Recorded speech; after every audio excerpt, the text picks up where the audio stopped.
السلام علیکم ورحمۃ اللہ وبرکاتہ۔ ان الحمد للہ والصلاۃ والسلام علی رسول اللہ، اما بعد۔ محترم ناظرین کرام اور عزیز طلبہ، آج ہم السراجی فی المیراث یہ کتاب شروع کریں گے۔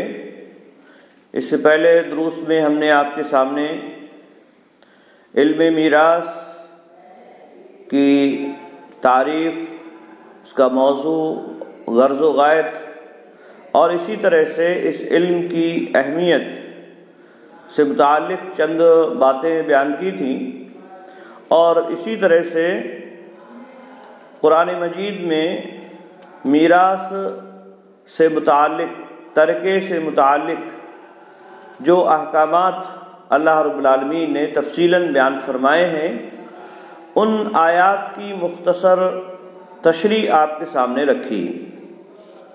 آج ہم باقاعدہ کتاب کا آغاز کرتے ہیں، اور مقدمہ اس درس میں آپ کے سامنے اور اس کی مختصر تشریح آپ کے سامنے رکھی جائے گی۔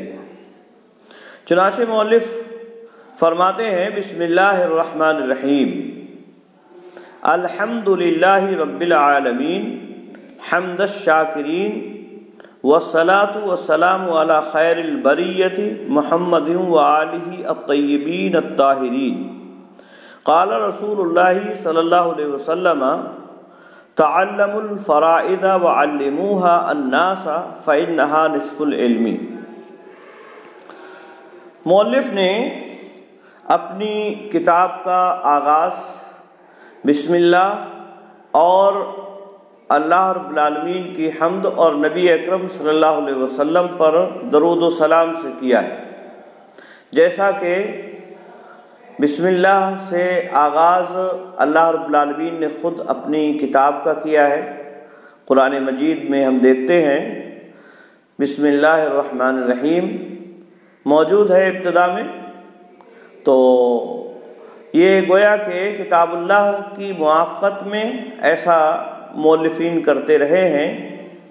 اسی طرح سے انبیاء علیہم الصلاۃ والسلام کا بھی یہی طریقہ رہا ہے۔ انبیاء علیہم الصلاۃ والسلام اپنے خطوط وغیرہ یا اسی طرح سے جو خطبات وغیرہ ان کے ہوتے تھے انہوں نے دیے ہیں، ان خطوات یا خطوط کا آغاز بھی وہ بسم اللہ الرحمن الرحیم سے کیا کرتے تھے۔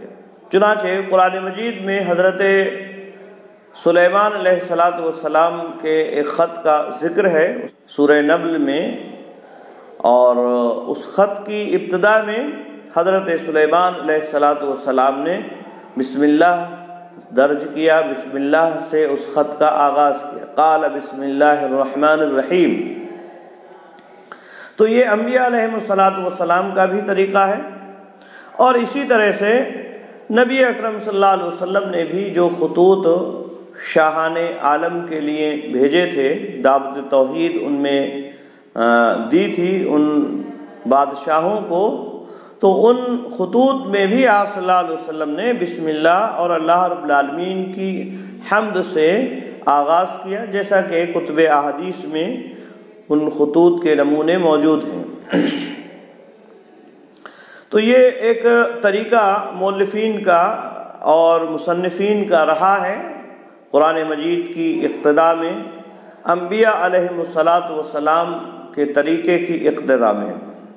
مؤلف نے بھی ایسا ہی کیا ہے، تو یہ ایک سنت کا طریقہ ہے، اور ظاہر سی بات ہے سنت کا طریقہ اگر کوئی اپناتا ہے تو وہ برکت والا ہوتا ہے۔ اللہ رب العالمین نے بسم اللہ سے اپنی کتاب کا آغاز کیا ہے، تو وہ طریقہ اس سے بہتر ہوگا جس میں بسم اللہ نہ درج کی گئی ہو، یا بسم اللہ شروع میں اس کا ذکر موجود نہ ہو۔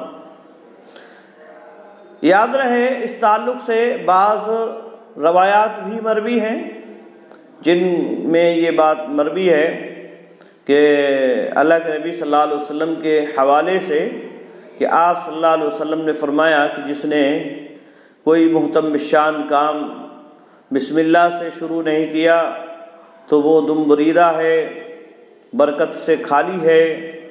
یا اسی طرح سے جس نے اللہ کی حمد اور نبی اکرم صلی اللہ علیہ وسلم پر درود وغیرہ سے آغاز نہیں کیا تو اس کا کام جو ہے وہ برکت سے خالی ہے۔ اس معنی اور مفہوم کی کئی روایات بیان کی جاتی ہیں، لیکن یاد رہے ان روایات میں کوئی نہ کوئی کلام ہے، اور کوئی بھی روایت ایسی نہیں ہے جو کلام سے خالی ہو، یعنی سند وغیرہ کے اعتبار سے وہ اس لائق نہیں ہے کہ ان پر ان سے جو ہے حجت قائم کی جائے اور انہیں دلیل بنایا جائے، بطور دلیل انہیں استعمال کیا جائے۔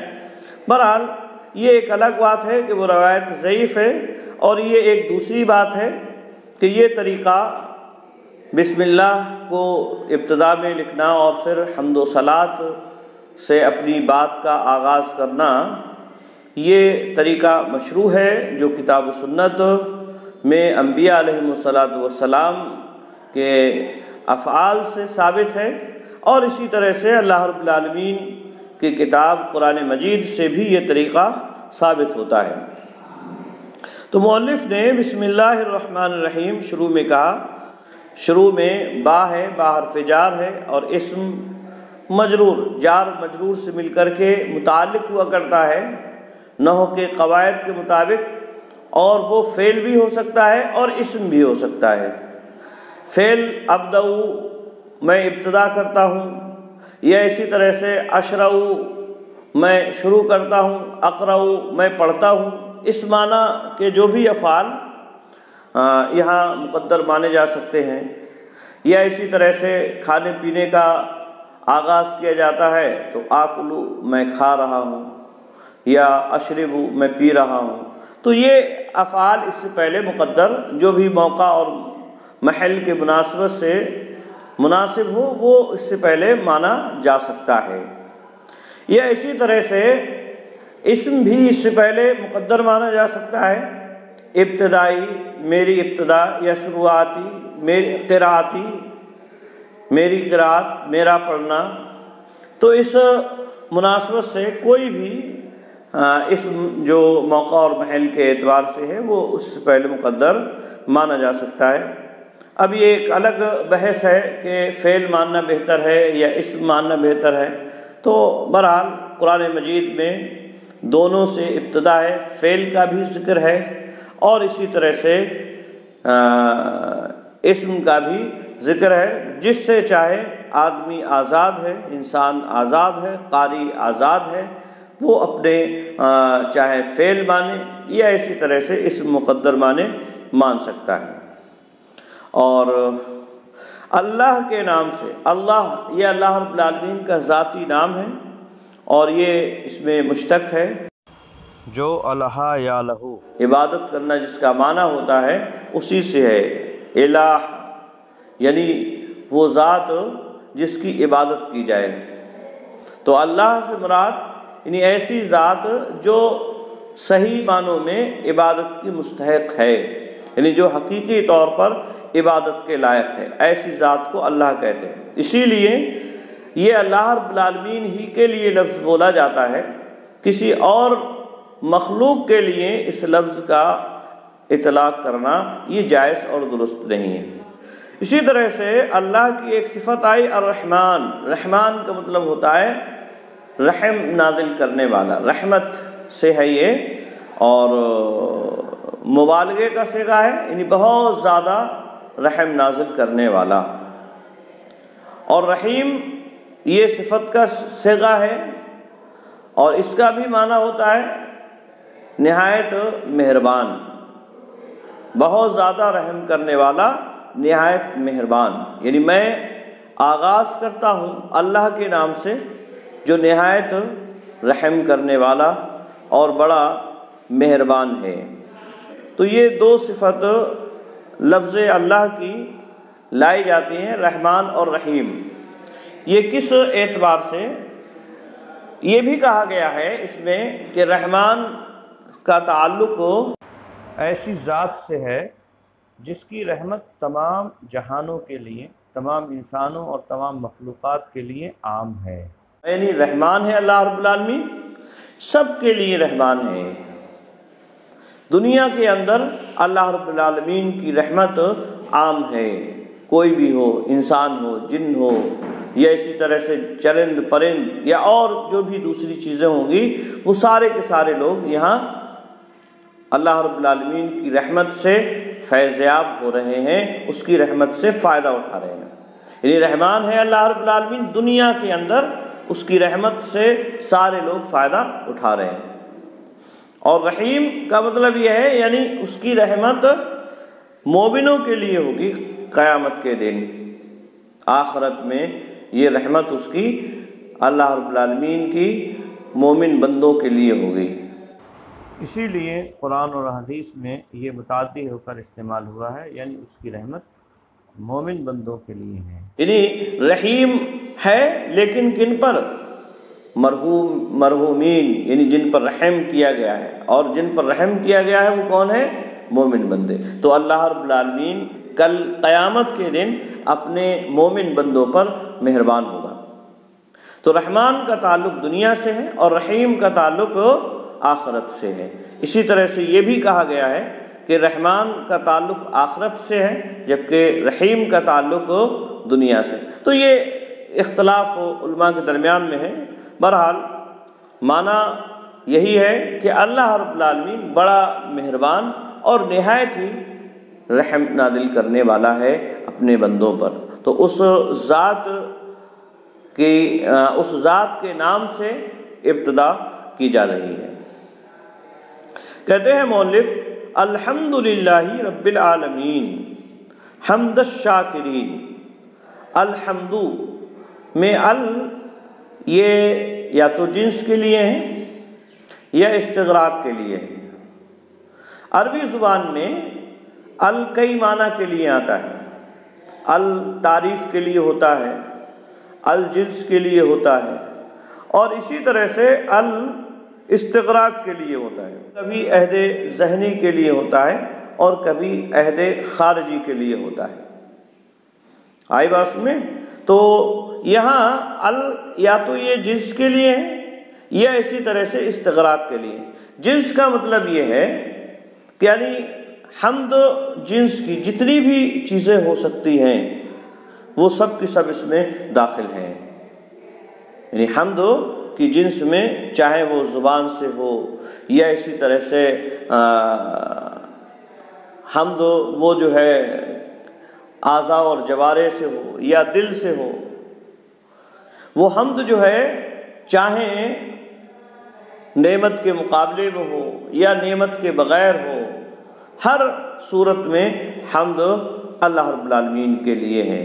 تو استغراق یا جنس کا یہ مانا جائے اس میں، اور حمد کا معنی ہوتا ہے هو الثناء بالجمیل الاختیاری، یعنی پسندیدہ خوبیوں پر زبان کے ذریعے سے تعظیم کے ارادے سے تعریف کرنا، تو اسے حمد کہا جاتا ہے۔ یعنی زبان سے ہو اور اسی طرح سے پسندیدہ خوبیوں پر ہو اور تعظیم بھی اس کے اندر پائی جاتی ہو، چاہے یہ نعمت کے مقابلے میں ہو یا بغیر نعمت کے۔ نعمت مل رہی ہے تب بھی، اور اگر نعمت نہیں مل رہی ہے تب بھی۔ حمد کا یہ معنی اور مفہوم علماء نے بیان فرمایا ہے۔ تعظیم بھی اس کے اندر ہوتی ہے۔ تو تعظیم جب ہوتی ہے، اسی لیے عام طور سے یہ لفظ اللہ رب العالمین کی تعریف کے لیے ہی استعمال ہوتا ہے۔ الحمدللہ رب العالمین، تمام طرح کی تعریف اللہ کے لیے ہے۔ رب العالمین، جو رب ہے تمام جہانوں کا، یعنی تمام طرح کی حمد اللہ رب العالمین ہی کے لیے ہے جو تمام جہانوں کا رب ہے۔ اور حمد الشاکرین، حمد الشاکرین میں دال منصوب بنزع الخافض، یعنی یہاں حرف جار کاف تھا جسے حذف کر کے اور اس کے بعد جو حرکت آنے والی زیر کی تھی اس کو نصب سے بدل دیا۔ اصل میں تھا کحمد الشاکرین، یعنی تمام طرح کی تعریفیں اللہ رب العالمین کے لیے ہیں۔ حمد الشاکرین، شکر گزار بندوں کی حمد کی طرح سے، یعنی جس طرح سے شکر گزار بندوں کی حمد اللہ کے لیے ہوتی، ایسے ہی یہ تمام تعریفیں بھی اللہ رب العالمین ہی کے لیے ہیں، اس کے علاوہ کسی اور دوسرے کے لیے نہیں ہیں۔ آئی بات میں؟ اور یہاں مؤلف نے حمد الشاکرین کہا ہے، حمد الحامدین نہیں کہا، حمد الحامدین، جبکہ حمد الحامدین زیادہ لفظ کے اعتبار سے مناسب تھا، لیکن ایسا اس لیے کیا گیا کہ شکر حمد کے مقابلے میں زیادہ عام ہے،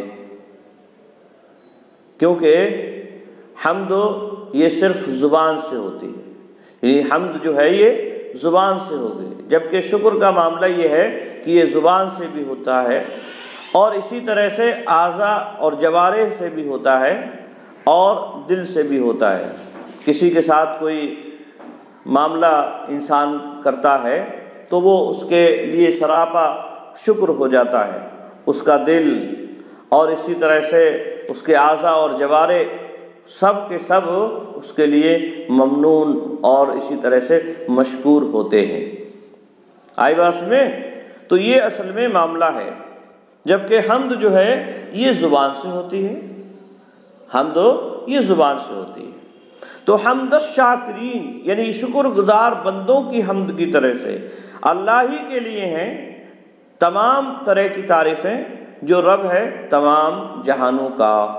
شکر کا معنی بھی تعریف ہی ہوتا ہے، لیکن دونوں میں یہ فرق ہے کہ حمد یہ اس اعتبار سے عام ہے کہ یہ نعمت یا غیر نعمت دونوں پر بولی جاتی ہے، نعمت کے مقابلے میں ہو یا بغیر نعمت کے ہو، دونوں طرح سے یہ استعمال کی جا سکتی ہے۔ جبکہ شکر کا معاملہ یہ ہے، یہ حمد ایسی ہے جو نعمت کے مقابلے میں ہوگی، یعنی کوئی نعمت کسی کی جانب سے ملی ہے تو اب اس کی طرف سے جو ہے اس کے تعریف میں شکر ادا کیا جائے گا۔ شکراً لک، اشکرک شکراً لک، میں تمہارا شکریہ ادا کرتا ہوں۔ تو یہ عام طور سے اس موقع پر بولی جائے گی، جبکہ حمد کا معاملہ یہ نہیں ہے، حمد یہ نعمت کے مقابلے میں ہو یا اسی طرح سے بغیر نعمت کے ہو، تمام موقعوں پر بولی جائے گی۔ اور اعلی حمد کا جہاں تک معاملہ ہے تو اعلی حمد کے لیے جو ہے شکر زبان سے بھی ہوتی ہے، دل سے بھی ہوتی ہے، اسی طرح سے اعضاء اور جوارح یعنی ہاتھ پیر وغیرہ سے بھی شکریہ ادا کیا جا سکتا ہے۔ کہتے ہیں نا اشارے سے، کبھی اشارے سے کر دیتے ہیں، تو یہ سارے جو ہے یہ شکر میں آ جائیں گے۔ پوری عبادت کا معنی اور مفہوم یہ ہے کہ اللہ ہی کے لیے ہیں تمام طرح کی تعریفیں، چاہے وہ نعمت کے مقابلے میں ہوں یا بغیر نعمت کے ہوں یا اسی طرح سے زبان سے ہوں، دل سے ہوں یا اسی طرح سے اعضاء اور جوارح سے ہوں، ہر طرح کی حمدیں، ہر طرح کی تعریفیں یہ اللہ رب العالمین ہی کے لیے ہیں، اور جتنی بھی تعریفیں ہوتی ہیں یہ اللہ رب العالمین ہی کے لیے حقیقت میں ہوتی ہیں۔ کچھ تعریفیں ڈائریکٹ ہوتی ہیں، اللہ رب العالمین کا شکریہ اس میں ادا کیا جاتا ہے، کچھ تعریفیں انڈائریکٹ ہوتی ہیں، یعنی نام کسی اور کا لیا جا رہا ہے لیکن حقیقت میں وہ تعریف اللہ ہی کی ہوتی ہے۔ جیسے کہا جائے یہ کتاب بڑی اچھی ہے تو مطلب کیا ہوا، اس کتاب کے لکھنے والے کی تعریف ہو رہی ہے یا اس کتاب کے چھاپنے والے کی تعریف ہو رہی ہے، لیکن حقیقت میں یہ تعریف بھی اللہ رب العالمین ہی کی ہے کہ اللہ نے اس لکھنے والے کو یا اس چھاپنے والے کو یہ توفیق عطا فرمائی ہے کہ یہ کتاب اچھی چھپی ہے یا اچھی لکھی گئی ہے۔ اسی طرح سے تمام چیزوں کو قیاس کیا جا سکتا ہے۔ اس کے بعد کہتے ہیں وَالصَّلَاةُ وَالسَّلَامُ عَلَى خَيْرِ الْبَرِيَّةِ محمد وآلہ الطیبین الطاہرین، اور صلاۃ ہو اور سلام ہو مخلوق کے سب سے بہتر پر۔ صلاۃ کا جو معنی اور مفہوم ہے یہ اگر اللہ رب العالمین کی جانب سے ہو تو اس کا معنی ہے رحمت، نازل فرمانا، جیسے ان اللہ و ملائکتہ یصلون علی النبی ہے نا، تو اگر اس لفظ کی نسبت اللہ رب العالمین کی جانب ہو تو اس کا مطلب ہے رحمت نازل کرنا، یعنی اللہ رب العالمین نبی اکرم صلی اللہ علیہ وسلم پر رحمت نازل فرماتا ہے۔ اور اسی طرح سے اس کی نسبت فرشتوں کی جانب ہو تو اس کا معنی استغفار ہوتا ہے، یعنی نبی اکرم صلی اللہ علیہ وسلم کے لیے استغفار کرتے ہیں۔ اور جب اس کی نسبت بندوں کی جانب ہو تو اس کا مطلب ہوتا ہے دعا کرنا، جیسے اللہ رب العالمین نے فرمایا وَصَلِّ عَلَيْهِمْ إِنَّ صَلَاتَكَ سَكَنٌ لَهُمْ، کہ آپ ان کے لیے دعا کیجیے کیونکہ آپ کی دعا ان کے لیے سکون کا سبب ہے۔ آئی بات میں تو صلاۃ کا یہ معنی اور مفہوم ہے۔ وَصَلَاتُ یعنی صلاۃ دعا ہو، رحمت نازل ہونے کی دعا کر رہا ہے گویا کہ بندہ۔ وَسَلَامُ اور سلامتی ہو، عَلَى خَيْرِ الْبَرِيَّةِ، خیر اخیر اصل میں اس میں تفضیل ہے اور کثرت استعمال کی وجہ سے یہ خیر ہو گیا ہے۔ البریہ مخلوق، مخلوق کے سب سے زیادہ بہتر پر درود و سلام نازل ہوں، اور وہ زیادہ بہتر کون ہے؟ محمد صلی اللہ علیہ وسلم، یعنی ان پر درود و سلام نازل ہوں، آخری نبی۔ وآلہ اور آپ کی آل پر ہو، آل کہتے ہیں پیروکار، یعنی جو آپ کی پیروی کرنے والے ہیں۔ عام طور سے آل کا لفظ اس کے لیے بولا جاتا ہے، اس شخص کی آل کے لیے بولا جاتا ہے جو دنیا یا آخرت میں کوئی مقام رکھتا ہو۔ دنیا میں اگر مقام ہے تب بھی اس کی آل اولاد کے لیے یا اس کے پیروکاروں کے لیے لفظ آل کا استعمال کیا جا سکتا ہے، اور اگر آخرت میں اس کا مقام و مرتبہ ہے تو بھی کیا جا سکتا ہے، جیسے انبیاء علیہ الصلاۃ والسلام کے لیے آل محمد کہا جائے، یا آل ابراہیم، یا آل موسیٰ، آل عیسیٰ، اس طرح کے انبیاء علیہ الصلاۃ والسلام کے لیے بھی یہ لفظ بولا جاتا ہے۔ اور اسی طرح سے جو دنیاوی مقام و مرتبہ رکھتے ہیں ان کی آل اولاد کے لیے بھی بولتے ہیں، جیسے آل فرعون، فرعون کی آل اولاد، فرعون کے پیروکار۔ آئی بات سمجھ میں؟ تو محمد صلی اللہ علیہ وسلم پر درود و سلام نازل ہو، وآلہ اور آپ کی آل، الطیبین جو پاکیزہ ہیں، طیبین یعنی جو گناہوں سے پاک و صاف ہیں، جن کے دل صاف ستھرے ہیں، خاص طور سے صحابہ کرام رضوان اللہ تعالیٰ علیہم اجمعین، یا آپ صلی اللہ علیہ وسلم کے جو حقیقی آل اولاد میں سے ہیں، آپ کے قریبی رشتہ دار آل علی، یا اسی طرح سے بنی ہاشم وغیرہ میں سے جو اسلام قبول کیے ہیں۔ آئی بات میں الطاہرین جو پاک ہیں، جو پاک ہیں، یعنی طیبین ہیں، طاہرین ہیں، جن کے دل پاک ہیں، صاف ستھرے ہیں، شرک اور گمراہی کی گندگیوں سے جو پاک ہیں، اور برائیوں سے، معصیت سے جو ہیں وہ بچے ہوئے ہیں، ان پر بھی درود و سلام نازل ہوں۔ قال رسول اللہ صلی اللہ علیہ وسلم، کہتے ہیں مؤلف رسول اللہ صلی اللہ علیہ وسلم نے فرمایا تعلم الفرائض، فرائض کو سیکھو، فرائض یعنی یہی علم فرائض جس میں وارثین کے حصے متعین کیے گئے ہیں اور ان کے درمیان میں تقسیم کا طریقہ بتلایا گیا ہے۔ تو فرائض کو سیکھو، یعنی کس کو کتنا حصہ دیا جانا ہے اس کو سیکھو۔ اللہ کے نبی صلی اللہ علیہ وسلم نے فرمایا وَعَلِّمُوهَا النَّاسَ، اور اسے لوگوں کو سکھاؤ، یعنی خود سیکھو اور اسی طرح سے لوگوں کو بھی سکھاؤ۔ فَإِنَّهَا نِصْفُ الْعِلْمِ، بے شک یہ نصف علم ہے۔ اس طرح کی جو روایات بیان کی جاتی ہیں ان کے تعلق سے اس سے پہلے درس میں ہم نے آپ کے سامنے رکھا، یہ بات بتلائی کہ اس معنی اور مفہوم کی جو روایات ہیں وہ سند کے اعتبار سے اس لائق نہیں ہیں کہ ان سے استدلال کیا جائے، اور وہ قابل حجت نہیں ہیں۔ آئی بات میں؟ ہاں یہ الگ بات ہے، اس علم کی اہمیت ہے، اور اس میں چونکہ حصے متعین کیے گئے ہیں جن کا تعلق حقوق العباد سے ہے، تو حقوق العباد کی ادائیگی کرنا یہ ایک مومن اور مسلمان کے لیے اس اعتبار سے نہایت ضروری ہے کہ اللہ رب العالمین اپنے بندوں کو اپنے حقوق میں معاف کر سکتا ہے، اس کی رحمت اگر ہو جائے تو، لیکن بندوں کے حقوق اللہ رب العالمین معاف نہیں فرمائے گا۔ تو اس معنی اور مفہوم کی جو بھی روایات ہیں وہ سند کے اعتبار سے محدثین کے ہاں وہ قابل حجت نہیں ہیں۔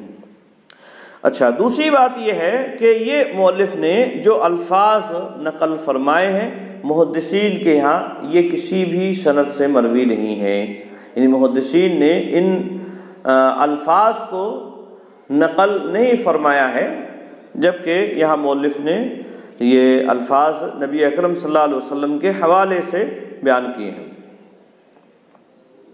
اور اس کی نسبت نبی اکرم صلی اللہ علیہ وسلم کی جانب کی ہے۔ بہرحال ممکن ہے مؤلف رحمہ اللہ کے ذہن میں یہ الفاظ رہے ہوں اور انہوں نے اسی پر اعتماد کرتے ہوئے ان الفاظ کو بیان فرما دیا، لیکن یاد رہے یہ الفاظ کتب حدیث میں آپ کو کہیں نہیں ملیں گے، یہ الفاظ کسی حدیث کی کتاب میں آپ کو نہیں ملیں گے، اور جو الفاظ اس تعلق سے مروی ہیں وہ الفاظ بھی سند کے اعتبار سے محدثین کے ہاں مقبول نہیں ہیں، اس سے استدلال نہیں کیا جا سکتا ہے، اور اس کی تفصیل اس سے پہلے درس میں ہم نے دوسرے درس میں غالباً آپ کے سامنے رکھ دی ہے، وہاں اس کی مزید تفصیل دیکھی جا سکتی ہے۔ تو یہ مؤلف نے بطور مقدمے کے یہ چند باتیں بیان فرمائی ہیں، اور اس کے بعد اصل کتاب شروع کریں گے۔ امید ہے بات سمجھ میں آ گئی ہوگی۔ تو آج کے لیے بس اتنا ہی۔ السلام علیکم ورحمۃ اللہ وبرکاتہ۔